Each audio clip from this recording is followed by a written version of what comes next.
संविधान किसे कहते हैं? संविधान है क्या? साहब, संविधान शासन प्रशासन को चलाने वाली एक नियमावली है। संविधान ही सर्वोपरि है। संविधान से बढ़कर हमारे देश में कोई भी नहीं है। संविधान हमें इजाजत देता है, हम कहीं आ सकते हैं, कहीं जा सकते हैं, कहीं उड़ सकते हैं, कहीं बैठ सकते हैं, किसी से बातें कर सकते हैं। संविधान के कारण ही हम किसी अधिकारी से अपने अधिकारों के बारे में पूछ सकते हैं। यदि हमारा कोई कार्य नहीं करता है तो हम उससे पूछ सकते हैं। तभी आप पूछ सकते हैं जब आपको संविधान के बारे में पता होगा। यदि आपको संविधान के बारे में नहीं पता तो आप किसी से बात करने से डरेंगे, किसी अधिकारी से डरेंगे, किसी अधिकारी से बात नहीं कर पाएंगे। ये तो हुई संविधान की बात।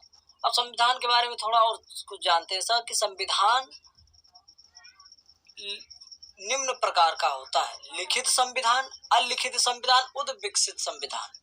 हमारे देश का संविधान लिखित संविधान है, जो एक पुस्तक, पवित्र पुस्तक है, उसमें ही सब लिखा हुआ है।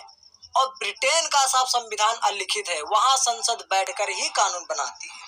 ये तो रही संविधान की बात। अब संविधान में जो हमारे मौलिक अधिकार दिए गए हैं साहब, उनके बारे में जानते हैं। ऐसे समझते हैं कि जैसे एक स्थान से दूसरे स्थान पर आपको जाना है और कोई व्यक्ति आपको रोक देता है कि आपको वहां नहीं जाना है, या तो कोई रीजन होगा, तो आप उससे पूछ सकते हैं कि आप क्यों हमें मना कर रहे हैं। तो आपका मौलिक अधिकार है कि वो आपको नहीं रोकेगा। संविधान ने आपको अधिकार दिया है। आप रोड पर जा रहे हैं, मौलिक अधिकार है आपका रोड पे चलने का। अब बाइक इधर उधर घुमाएंगे तो ये आपको मौलिक अधिकार नहीं दिया गया है कि आप रोड पे, अर्थात किसी का हनन नहीं कर सकते। अपने मौलिक अधिकार यदि आपको दिए गए हैं तो आप किसी का हनन नहीं कर सकते। मौलिक अधिकार वहीं तक सीमित है जहां तक एक व्यक्ति की सुरक्षा है। और दूसरा उदाहरण है साहब, जो 3 तलाक था, वो किसी की लाइफ बर्बाद कर रहा था सिर्फ 3 शब्दों से। आपके मौलिक अधिकार साहब कोई छीन भी नहीं सकता, यहाँ तक कि राष्ट्रपति, पीएम, सीएम, कोई भी नहीं। आपके अधिकार हैं, ये आपको दिए गए हैं, इस पे किसी का नियंत्रण नहीं है।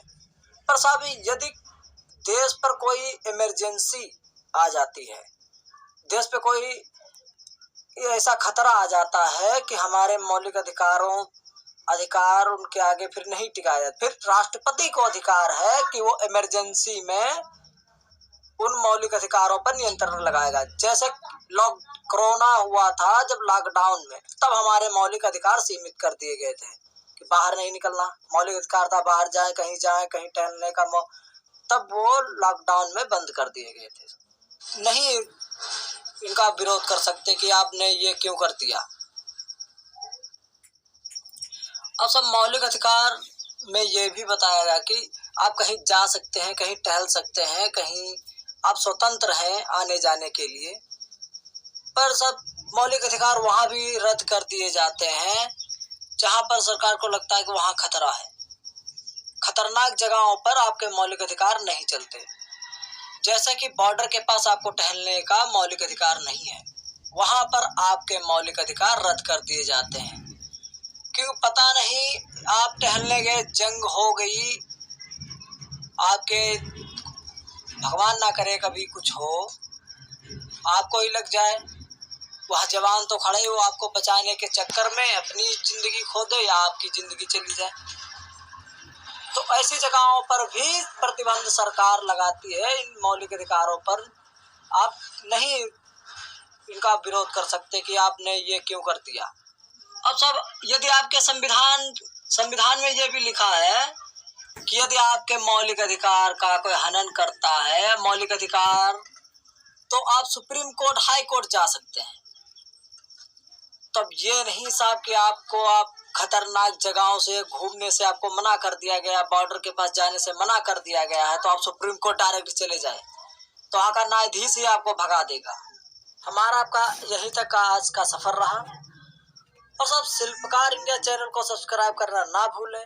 संविधान से जुड़ी बातें हम आपको बताते रहेंगे। हमारी न्यू न्यू योजनाओं के बारे में भी बताते रहें। जो गवर्नमेंट की योजनाएं निकलती रहती हैं, शायद सभी को नहीं पता हो पाती हैं। तो तब तक के लिए जय हिंद, जय भारत।